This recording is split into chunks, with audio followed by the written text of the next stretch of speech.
In this video, we're going to discuss how to add and subtract fractions with uncommon denominators. Now, in fourth grade, you were asked to add and subtract fractions with common denominators. So just to recap, your numerator is your top number, okay? That's fine if it's not the same. Your denominator is where we're going to focus on today. Your denominator is the bottom number on the fraction, okay? So our denominators can become common in one of three ways. The first way is to figure out if they are a multiple of one another. In other words, can I multiply 4 by something and get 3? Well, no, I can't. Can I multiply 3 and get 4 by something? No, I can't do that either. So we're going to move on and look to see if we can find common multiples. Now, multiples of 4 are simply 4 times 1, which is 4, 4 times 2, which is 8, 4 times 3, which is 12, 4 times 4, which is 16, 4 times 5 is 20. And we could continue on, but we don't need to. All right? Multiples of 3, I'm going to do the same thing. 3 times 1 is 3. 3 times 2 is 6. 3 times 3 is 9. 3 times 4 is 12. 3 times 5 is 15. Again, we could continue on. So I'm going to look to see if there's anything that they have in common at this point. All right, well, I noticed that they both have 12. Okay, so this is a common multiple that they have, that 4 and 3 have. Now, if they didn't have common multiples, the last case scenario is we would multiply the numbers together. Lucky for us, our numbers are small enough where we could do that and we'd get the same number, but we don't have to. All right.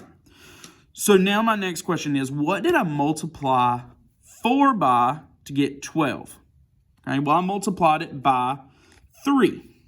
So when I multiply fractions by a whole number, I need to multiply both the denominator by 3 and the numerator by 3. You got to do the same thing to the top and the bottom. And that will give us our new fraction that we're going to work with, which would be 3 times 3 is 9. And 4 times 3 is 12. Still doing subtraction. All right. Now, what did I multiply 3 by to get 12? 1, 2, 3, 4. Okay. So again, I'm going to multiply my denominator by 4, and that'll give me 12 as a denominator. Now remember, I've got to do the same thing to my numerator. So 2 times 4 is 8. Now this is a problem that I can do. Okay, I can definitely do 9 twelfths minus 8 twelfths. Okay, and for those who need a visual representation of what I just did, okay, here I've got 3/4. I've got a square with cut into 4 equal pieces. 3 are shaded in. Okay, I'm going to cut this now horizontally into 3 more equal pieces. 1, 2. Okay.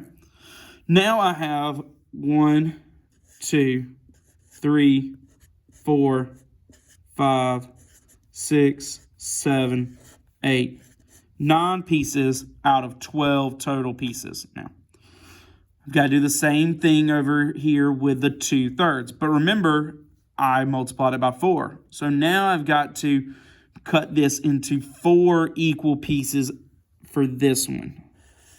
Take care of my half and my quarters.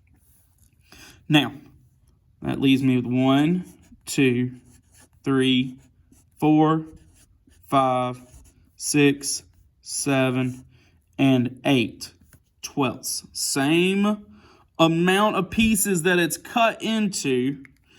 And if you look, they're actually they should be the same size if you drew it right. Okay.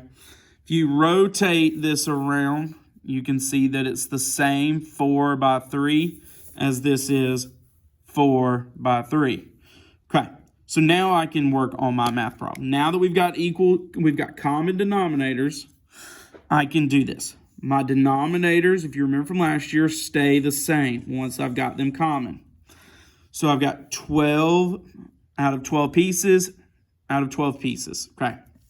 Now I'm going to worry about my numerators. 9 minus 8 equals 1. And if you'll notice down here for my visual folks, I have 9 pieces. I have 9/12 cut out and shaded. If I take away 1, 2, 3, 4, 5, 6, 7, 8, I'm left with 1/12 still left that has not been marked out.